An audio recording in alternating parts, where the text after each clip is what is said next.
आपको एक और तबाही की तस्वीर दिखा रहा है यूक्रेन के उन इलाकों की।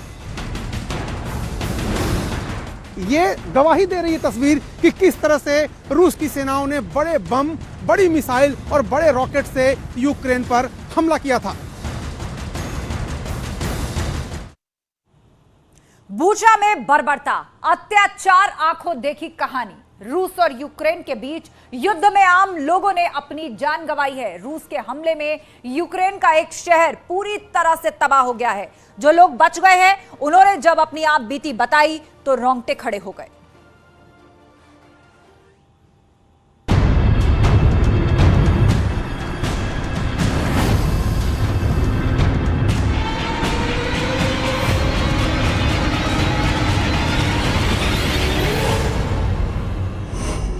जिस तबाही ने उड़ाई ज़ेलेंस्की की नींद,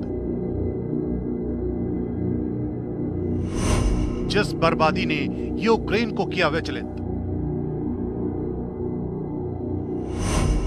जहां पुतिन ने रची खौफनाक साजिश, जहां पुतिन पर लगे युद्ध अपराध के आरोप, कीव से सटे शहर बुचा में रूसी सेना की बर्बरता का मंजर साफ नजर आ रहा है। भले ही ये शहर यूक्रेन के कब्जे में आ चुका है, लेकिन इस शहर में रूसी सेना के भयावह हमले ने जो तस्वीर उकेरी है वो किसी के भी रोंगटे खड़े कर सकती है। खुद यूक्रेन के राष्ट्रपति व्लादिमीर ज़ेलेंस्की के लिए ये पहला मौका था जब वो राजधानी कीव से निकलकर बुचा पहुंचे, जहां उन्होंने आम लोगों से मुलाकात की और हालात जल्द ठीक होने का लोगों को भरोसा दिलाया। इस दौरान उन्होंने नरसंहार के लिए रूस को जिम्मेदार ठहराया। Когда заходят наши войска и деоккупируют те или иные территории, вы видите, что происходит. Очень сложно разговаривать, когда ты видишь то, что они тут натворили. असल में यूक्रेन से उसकी राजधानी कीव को हथियाने के लिए रूस ने उसके पास बुचा जैसे छोटे शहर को मोहरा बनाया था और वहां करीब 1 महीने से बम गोले दागकर कोहराम मचाया हुआ था। लेकिन जब कुछ हाथ नहीं आया तो रूस की सेना बुचा से पीछे हट गई। जैसे ही बुचा की डोर यूक्रेन के हाथों में आई, उसने वहां रूस की बर्बरता की पोल खोलने का दावा करती तस्वीरें दुनिया के सामने पेश कर दी। लेकिन रूस ने बुचा की तस्वीरों को बिल्कुल फर्जी और यूक्रेन और पश्चिमी देशों के मीडिया की उसे बदनाम करने की साजिश बताया। लेकिन रूस ने दो टूक कहा कि उसने बुचा शहर में एक भी आम नागरिक को छुआ तक नहीं। रूस ने दावा किया कि बुचा में जंग के दौरान किसी भी शख्स को रोका टोका नहीं गया। लोग आराम से इधर उधर आ जा रहे थे, मोबाइल फोन पर बात कर रहे थे। इतना ही नहीं, रूस ने कहा कि तुर्की में हुई शांति वार्ता के अगले दिन यानी 30 मार्च को रूस की सेना की सभी टुकड़ियां बुचा से निकल आई थी, जिसके 4 दिन बाद बुचा से शवों की तस्वीरें सामने आई। रूस का कहना है कि इतने दिन में लाश अकड़ने लगती है, लेकिन यूक्रेन की जारी तस्वीरों में किसी भी लाश में अकड़न का नहीं होना शक पैदा करता है। और तो और रूस ने यह भी दावा किया कि बुचा से रूस की सेना के निकलने के अगले दिन मतलब 31 मार्च को यूक्रेन ने किसी भी शख्स के हाथ बांधकर गोली मारने का जिक्र नहीं किया। वैसे बुचा में रूस की बर्बरता का जो दावा यूक्रेन ने किया है, उसी के आधार पर अमेरिका, ब्रिटेन, फ्रांस जैसे देश रूस की कड़ी आलोचना कर रहे हैं। इतना ही नहीं, अमेरिका के राष्ट्रपति जो बाइडेन ने पुतिन को युद्ध अपराध का दोषी बताया है और उन पर इसी के तहत मुकदमा चलाए जाने की मांग भी उठाई है। You may remember I got criticized for calling Putin a war criminal. Well, the truth of the matter, you saw what happened in Bucha. This warrants him, he is a war criminal. But we have to gather the information. We have to continue to provide Ukraine with the weapons they need to continue the fight. And we have to gather all the detail so this can be have a war crime trial. This guy is brutal. And what's happening in Bucha is outrageous, and everyone's seen it. Up to Allah. No, I think it is a war crime. उधर Ukraine पर रूस के लगातार हो रहे हमलों के बीच राष्ट्रपति ज़ेलेंस्की की पत्नी ओलेना ज़ेलेंस्की का बयान भी सामने आया है, जिसमें उन्होंने इस बात का साफ जिक्र किया है कि पुतिन के सेना के हमलों ने किस कदर राष्ट्रपति ज़ेलेंस्की को विचलित कर रखा है। यूक्रेन के राष्ट्रपति ज़ेलेंस्की की पत्नी का कहना है कि जंग की शुरुआत से ही ज़ेलेंस्की रात में सिर्फ 2 घंटे ही सो पाते हैं और 3 से 4 दिन में एक बार वो अपने बंकर से बाहर निकलते हैं। खबर है कि ज़ेलेंस्की की ही तरह उनके परिवार की जान भी खतरे में है, इसलिए ज़ेलेंस्की की पत्नी और उनके बच्चे यूक्रेन में किसी खुफिया ठिकाने पर छिपे हुए हैं। जंग के 41वें दिन रूसी सेना यूक्रेन की राजधानी कीव के आसपास के इलाकों को खाली कर रही है। जैसे जैसे रूसी सेना पीछे हट रही है, सड़कों पर शवों की संख्या बढ़ती जा रही है। यूक्रेन का दावा है कि अब तक कीव के आसपास से 410 शव मिल चुके हैं।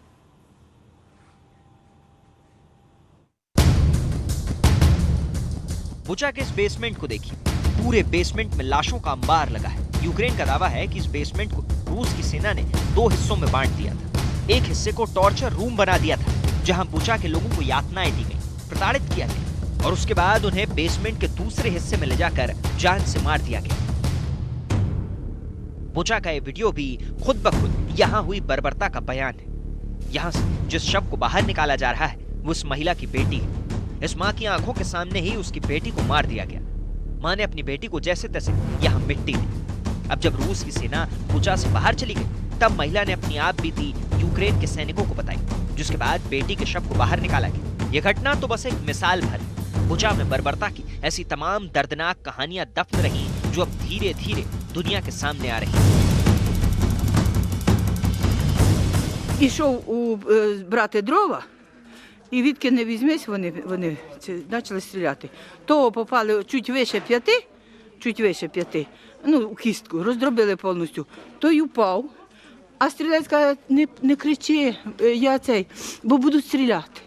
Вони розвернулися, вони йому, хлопці, перерубали повністю ліву сторону ноги, вона була на калоші. Оця сторона вся прострелена. И чуть-чуть नीचे विस्का, типа कंट्रोल। यूक्रेन का दावा है कि बुचा में कई महिलाओं के बिना कपड़ों के शव मिले, जिससे उनके साथ हैवानियत की आशंका भी जताई जा रही है। यूक्रेन के युद्ध क्षेत्र में मौजूद न्यूज 18 इंडिया संवाददाता अरुण सिंह ने 2014 से 2019 तक यूक्रेन के राष्ट्रपति रहे पेट्रो पोरोशेंको से एक्सक्लूसिव बातचीत की है।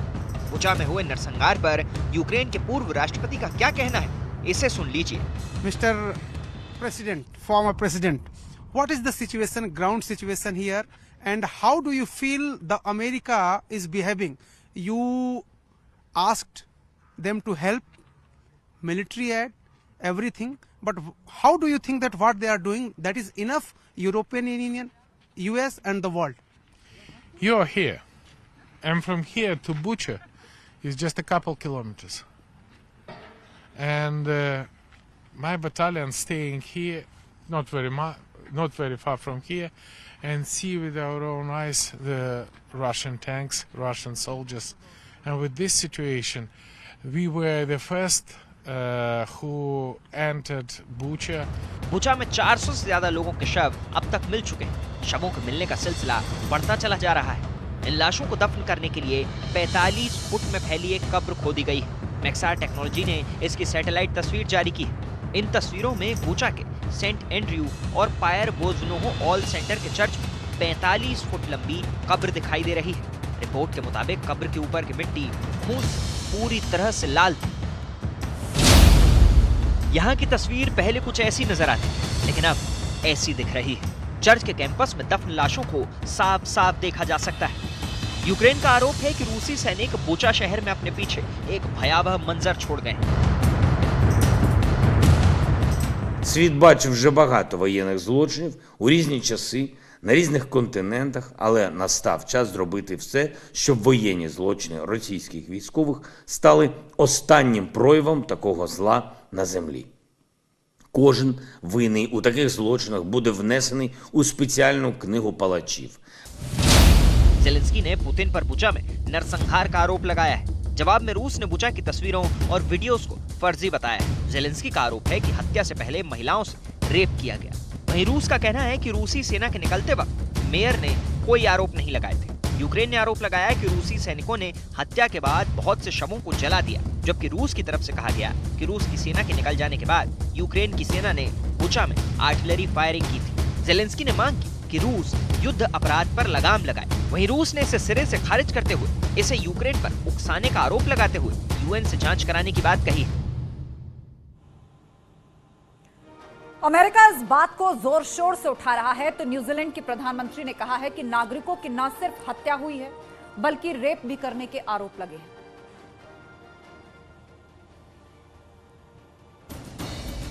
बुचा में हुआ नरसंहार इंटरनेशनल हेडलाइन बनी हुई है। दुनिया के तमाम देशों के मुखिया इसे युद्ध अपराध बताकर रूस को जिम्मेदार ठहरा रहे हैं। Wir sehen Dutzende erschossene Zivilisten in Buchta, ein Gebiet nördlich von Kiew, das bis vor wenigen Tagen vom russischen Militär kontrolliert worden ist. Straßen übersät mit Leichen, notdürftig verscharrte Körper. Es ist von Frauen, Kindern und Alten die Rede, die unter den Opfern sind. Die Ermordung von Zivilisten ist ein Kriegsverbrechen. Remember, I got criticized for calling Putin a war criminal. Well, the truth of the matter, you saw what happened in Bucha. This warrants him, he is a war criminal. But we have to gather the information. We have to continue to provide Ukraine with the weapons they need to continue the fight.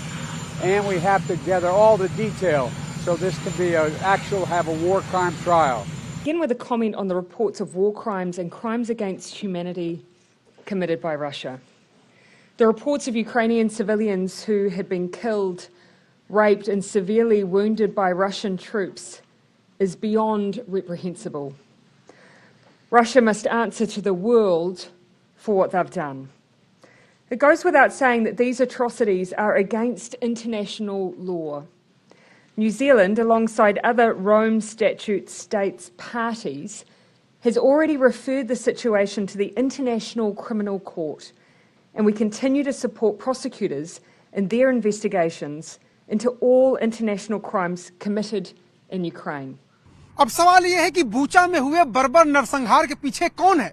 Ukraine की सेना ने तो सीधे सीधे रूस पर इस नरसंहार को अंजाम देने का आरोप लगा दिया, जबकि रूस इस आरोप को सिरे से खारिज कर रहा है।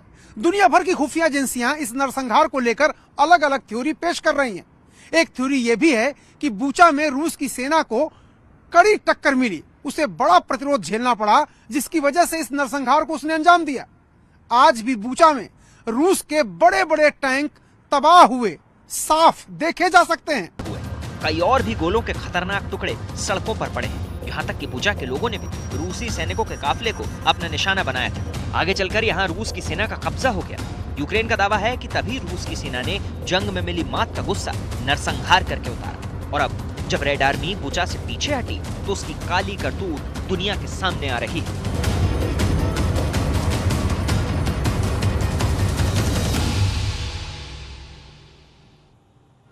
वक्त एक ब्रेक का है, लेकिन ब्रेक पर जाने से पहले आपको याद दिला दें, आज रात 9 बजे देखिए सबसे बड़ा खुलासा ऑपरेशन सैटरडे।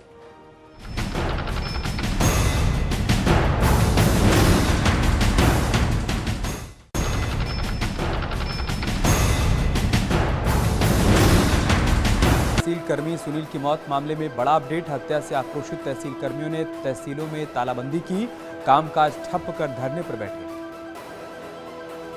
दिल्ली दौरे पर डिप्टी सीएम केशव प्रसाद मौर्य ने प्रधानमंत्री मोदी और अमित शाह से की मुलाकात, कहा पार्टी के वरिष्ठ नेताओं से नई पारी के लिए मार्गदर्शन लिया। थोड़ी देर में दिल्ली पहुंचेंगे उत्तराखंड के सीएम पुष्कर धामी, केंद्रीय नेताओं से करेंगे मुलाकात।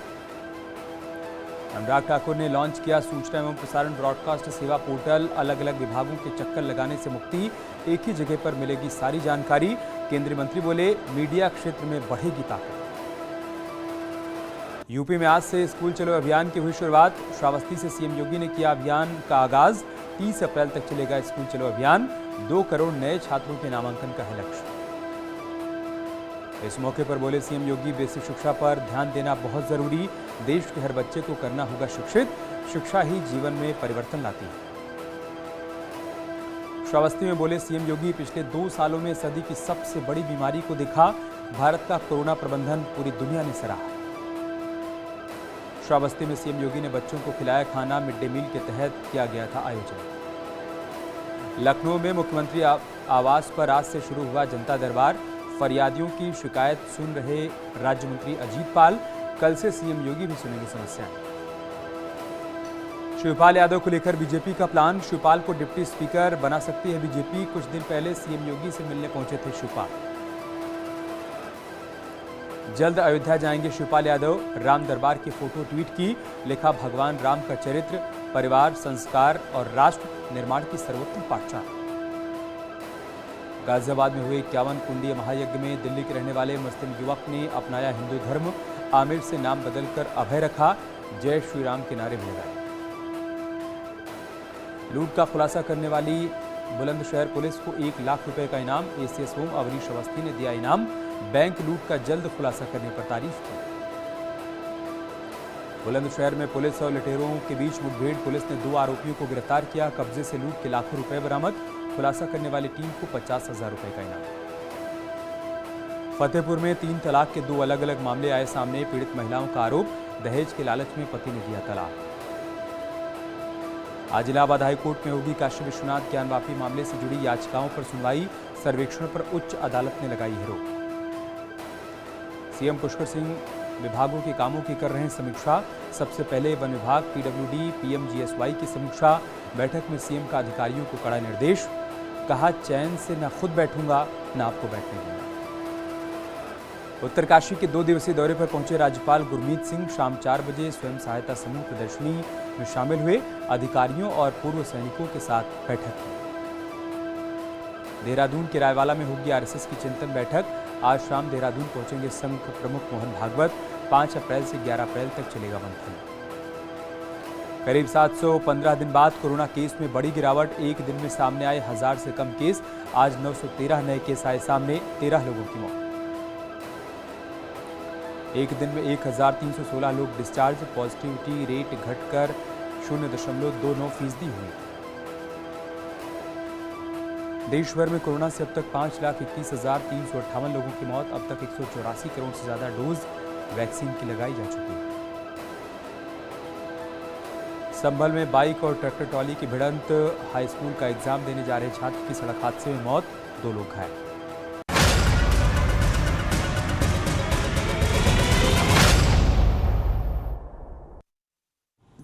रूस की सेना के मिसाइल हमले से पूरा ओदेसा शहर दहशत में है। काले धुएं की मोटी चादर आसमान में बिखर रही है क्योंकि यहां रूस की सेना ने बड़ा हमला बोला है। हवाई हमले से ओदेसा में भीषण आग लग गई है।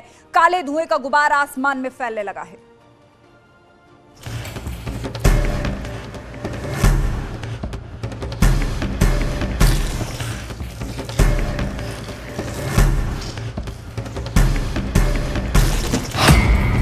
ये पुतिन का समंदर प्लान है। ये पुतिन की रेड आर्मी का आतंक है। ये पुतिन का टारगेट ओ है।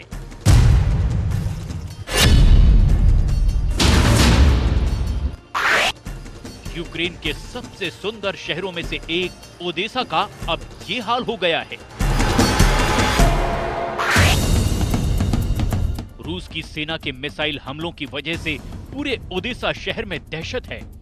काले धुएं की ये मोटी चादर आसमान में बिखर रही है क्योंकि यहाँ रूस की सेना ने बड़ा हमला बोला है। हवाई हमले से ओदेसा में भीषण आग लग गई है। काले धुएं का गुबार आसमान में फैलने लगा है।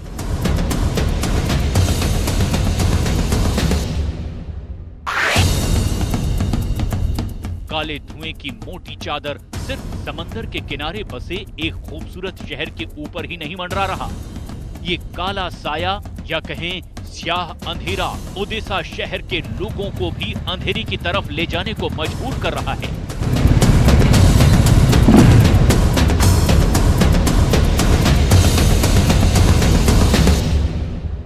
29-ту добу повномасштабної агресії Росія розпочала ракетним ударом. Серед пріоритетних цілей була Одещина. Ворог продовжив свою підлу практику ураження об'єктів критичної інфраструктури. В деяких районах міста видно задимлення. Всі відповідні системи і служби працюють над усуненням наслідків. За попередніми даними, жертв немає.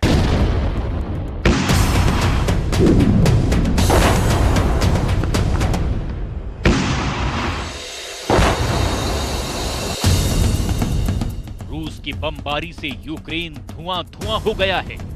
खेरसोन और सुमी पर कब्जा जमाने के बाद अब ओडेसा की बारी है, जहां की रातें अंधेरी है तो यहां दिन भी कोई खास उजाला लेकर नहीं आ रहा। दिन हो या रात, यूक्रेन पर लगातार मिसाइलों की मार हो रही है।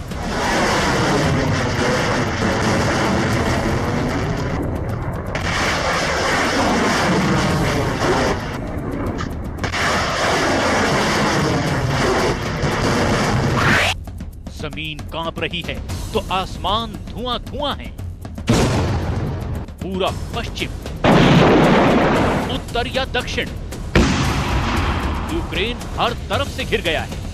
Сегодня утром высокоточными ракетами морского и воздушного базирования уничтожен нефтеперерабатывающий завод и 3 хранилища горюче-смазочных материалов в районе города Одессы.